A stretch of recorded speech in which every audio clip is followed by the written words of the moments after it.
মুসলিম নিজৰ অসমীয়া মুসলিম দাঁড়িয়ে গোটেই বদনাম হৈ আছে এটা কোনে কি কৈছিল এইবেলা তাইক মুসলিম বনাম কিয় হ'লে হয় নহয়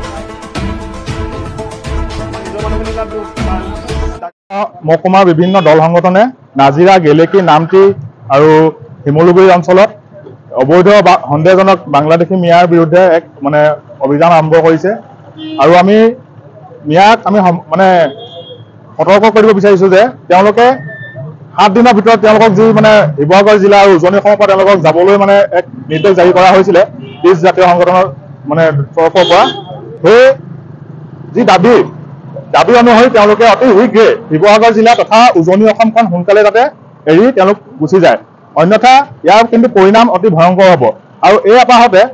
মই এটা কথা কৈ দিব বিচাৰোঁ যে এজন বিধায়ক আব্দুল ৰহিম মণ্ডল তেখেতে যি মন্তব্য কৰিলে যে উজনি অসমৰ পৰা মিয়াক খেদিব নোৱাৰে বুলি আমি তেওঁক কৈ দিব বিচাৰিছোঁ তেওঁ যদি ইমানেই সাহস আছে সেই কথা তেখেতে উজনি অসমত আহি পেলাই বিশেষকৈ তেখেতে শিৱসাগৰ জিলাত আহি পেলাই আমাৰ সন্মুখত কওক আমি তেতিয়া মানিম তেওঁ যদি ইমান সাহস মানে সৎ সাহস আছে তেখেত উজনি অসমলৈ আহক আৰু শিৱসাগৰ জিলাত আহি পেলাই সেই কথা কওক তেওঁক যদি আমি গছত বান্ধি উল্টা কৰি তেওঁক যদি পিটিব নোৱাৰোঁ তেনেহ'লে আমি নিজৰ কাপোৰ খুলি আমি নগ্ন হৈ বহি দিম আমি ইয়াত তেওঁক যদি আমি পিটিব নোৱাৰোঁ তেওঁ যিটো তেওঁ চেলেঞ্জ কৰিছে উজনি অসমৰ মানে খিলঞ্জীয়া অসমীয়া ৰাইজক তাৰ কিন্তু তেওঁ প্ৰত্যুত্তৰ পাব এদিন আৰু কংগ্ৰেছ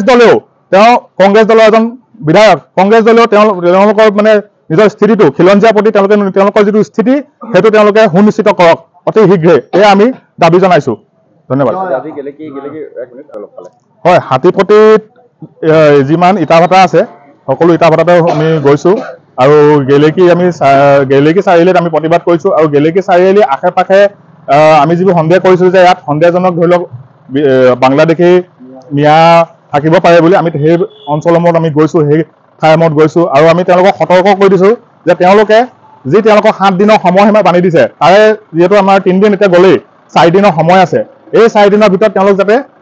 আমাৰ শিৱসাগৰ জিলাৰ পৰা আৰু উজনি অসমৰ পৰা তেওঁলোক যাতে গুচি যায় অন্যথা কিন্তু 7 দিন উকলি যোৱাৰ পিছত কিন্তু পৰিণাম ভয়ংকৰ হ'ব এইটো মানে আমি এতিয়া জনাই দিব বিচাৰিছোঁ।